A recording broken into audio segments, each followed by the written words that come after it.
Hello, Internet Land! Me again. I enjoyed boring you all about my guitar yesterday, so thought I'd do about my home studio today. I am quite proud of this, have to be honest. I get my music all from this. That's it. If you go to Spotify, my Spotify, or anything like that, you hear on there, remember that all came from here. You know, I think that's really amazing that we can do that in this day and age.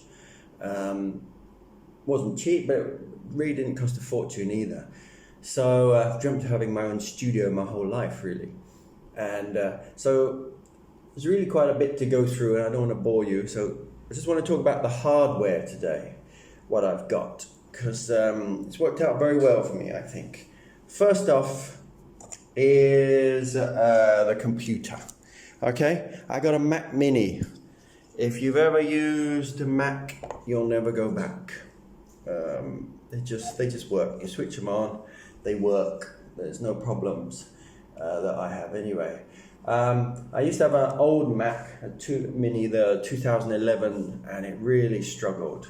My first album, there's a few issues with that you might hear.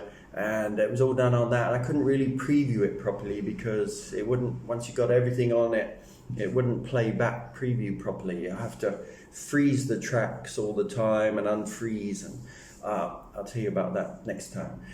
But anyway, so I upgraded to this. It wasn't cheap, but Mac Minis aren't, they're the cheaper of the lot.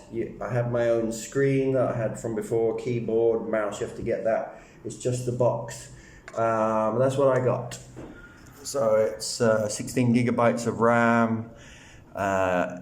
It's all that sort of thing. It's a new one. I got it on 10 months interest-free credit. It happens a lot in Thailand. You can buy 10 months interest-free credit.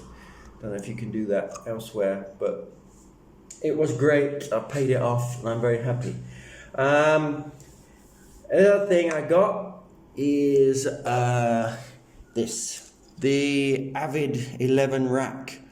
Now there's a lot better ones, I'm sure, out there. I've never tried them, so I don't know if they're better or worse, but this is the one I got.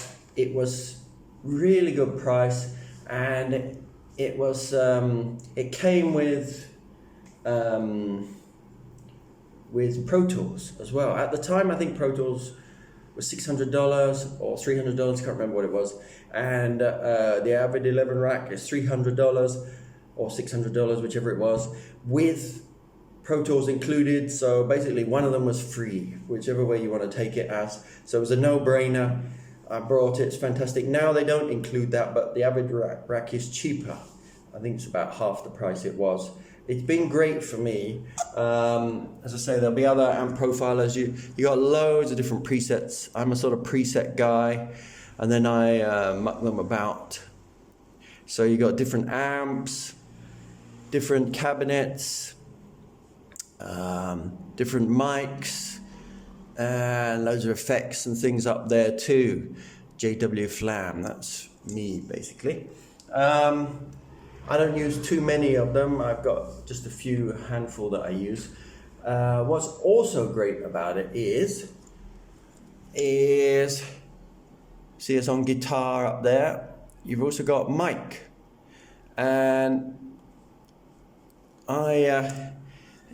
it's got the mic input here with the gain, you see, and the 48 volt power.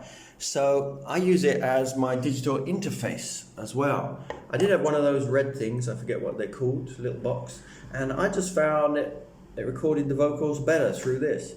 So that's my digital interface. It also does the speakers, the KRK Rocket 4s. So that's my audio interface as well. So it works really well for that. Obviously, I can't multi-track, so I can't play guitar and record vocals at the same time. But that's too complicated for me anyway, so I'm quite happy with that.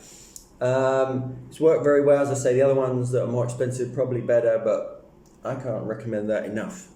The speakers, I don't know if they're great or not because I've never tried others. Everyone said on the reviews that the Rocket 4s won't have much bass response, and they don't. So early recordings, I tended to be trying to push up the bass all the time to get more bass, and then you hear it on other speakers, and suddenly it's way too much bass. So the thing is, when you get your speakers and you get used to them, then you sort of know what you're doing. I now know if it doesn't sound that great on the bass, don't worry too much, it probably will on the other speakers, so I don't crank it up. Another thing I've got, which is really good with the KRK system, is the headphones that match. They're toned to the same. Now, so I've got the KRK speakers. Got those fairly recently, and they've been really good for listening in detail and for when the power goes low here. So they're supposed to be voiced the same, so you can, you know, when I'm already so used to these speakers, then it's great having the headphones that are the same. As you can see, my studio is just a room, terrible acoustically, so I don't, you know, let's be real, I haven't got the wherewithal to get that all sorted. So having those headphones is really good. Next up, microphone. Now, really, I only use this one. This is the Aston Origin. My good friend Lars Rasmussen, who's a sound engineer for film and TV in Denmark, he really recommended this to me, and I watched all the reviews. You know, it cost me about 10,000 baht, which I think is about $550, and it's just been amazing. It's like thousands of dollars worth of mic. All the reviews said, and I never tried them, but to me it just is great. It's great for the vocals. It's already got a pop filter in, and it's also really good for acoustic guitars and things like that. I get really, you know, when you practice with it, you just get better and better. I found that when I want to go dark and gravelly, I just get close, a little bit away for normal singing and further away for the backing vocals, and it just works great. So strongly recommend that. Does for me.